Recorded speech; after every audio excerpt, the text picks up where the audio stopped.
আজকের এই সন্ধ্যার আলোচনার টপিক হিন্দুইজম এবং ইসলামের মধ্যে সাদৃশ্য। আমি লেকচারের শুরুতে পবিত্র কোরআনের একটা আয়াত বলেছি। সূরা আল ইমরান অধ্যায় নম্বর 3 আয়াত 64 বলা হয়েছে, কুল ইয়া আহলাল কিতাব বলো হে কিতাবীগণ, তাআলাউ ইলা কালিমাতিন সাওয়াইন বাইনা বাইনাকুম, এসো সেই কথায় যা আমাদের ও তোমাদের মধ্যে এক। প্রথম সাদৃশ্য কি? আল্লাহ না'বুদা ইল্লাল্লাহ, আমরা এক আল্লাহ ব্যতীত অন্য কারো ইবাদত করি না, ওয়ালা নুশরিকা বিহি শাইয়্যান, আমরা কোনো কিছুকে তার শরীক করি না, ওয়ালা ইয়াত্তাখিযা বা'দুনা বা'দান আরবাবান মিন দুনিল্লাহ, আমাদের মধ্যে থেকে কাউকে আমরা আল্লাহ ব্যতীত রব বলে গ্রহণ করি না। ফাইন তাওয়াল্লাউ, যদি তারা মুখ ফিরিয়ে নেয় ফাকুলু শাদু বলো তোমরা সাক্ষী থাকো বিআন্না মুসলিমুন, আমরা মুসলিম, আল্লাহর কাছে নিজের ইচ্ছাকে সমর্পণ করি। এই আয়াতটা যদিও এখানে নির্দিষ্ট করে আহলে কিতাবের কথা বলেছে, ইহুদি আর খ্রিস্টান, সাধারণভাবে এটা অন্য ধর্মের অনুসারীদের ক্ষেত্রে ব্যবহার করা যায়। আর আমার মতে এটাই সেরা আয়াত যখন আমি অন্য ধর্মের অনুসারীদের কাছে ইসলামের কথা বলবো। বলা হয়েছে, তাআলাউ ইলা কালিমাতিন সাওয়াইন বাইনানা বাইনাকুম, এসো সেই কথায় যা আমাদের ও তোমাদের মধ্যে এক। প্রথম সাদৃশ্য কি?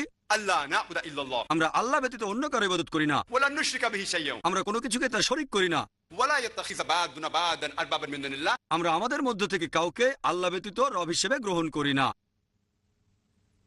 এটা কখনোই ঠিক হবে না যদি আমরা কোনো ধর্মকে বুঝতে চাই সেই ধর্মের অনুসারীদের নিয়মকানুন মেনে চলা দেখে।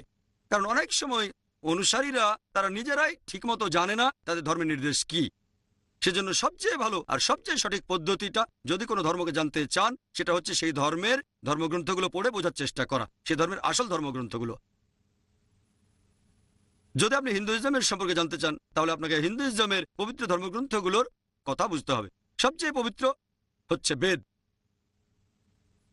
প্রথমে শ্লোক শুনেছিলেন এই ধর্মগ্রন্থ থেকেই, এরপরে আরো আছে উপনিষদ, তারপর ইতিহাস, রামায়ণ, মহাভারত, ভগবদ গীতা, তারপর পুরাণ, মনুস্মৃতি ইত্যাদি। তবে সবচেয়ে পবিত্র হচ্ছে বেদ সব হিন্দু ধর্মগ্রন্থগুলোর মধ্যে। তাহলে যদি হিন্দুইজমকে জানতে চান, তাহলে আপনাকে হিন্দু ধর্মগ্রন্থগুলো পড়ে বুঝতে হবে। একইভাবে ইসলাম ধর্মে সবচেয়ে পবিত্র গ্রন্থ হচ্ছে পবিত্র কোরআন। এটা হলো আল্লাহ সুবহানাহু ওয়া তাআলার সর্বশেষ ও চূড়ান্ত আসমানি কিতাব, যেটা নাজিল হয়েছিল সর্বশেষ ও চূড়ান্ত নবী মুহাম্মদ সাল্লাল্লাহু আলাইহি সাল্লামের উপরে। এরপরে পবিত্র গ্রন্থ হচ্ছে সহিহ হাদিস, নবীজি সাল্লাল্লাহু আলাইহি সাল্লাম যা বলেছেন আর যে কাজগুলো তিনি করেছেন। তাহলে যদি ইসলাম ধর্মকে জানতে চান, তাহলে আপনাকে পবিত্র কোরআন আর নবীজির সহিহ হাদিস পড়ে সেগুলো বুঝতে হবে।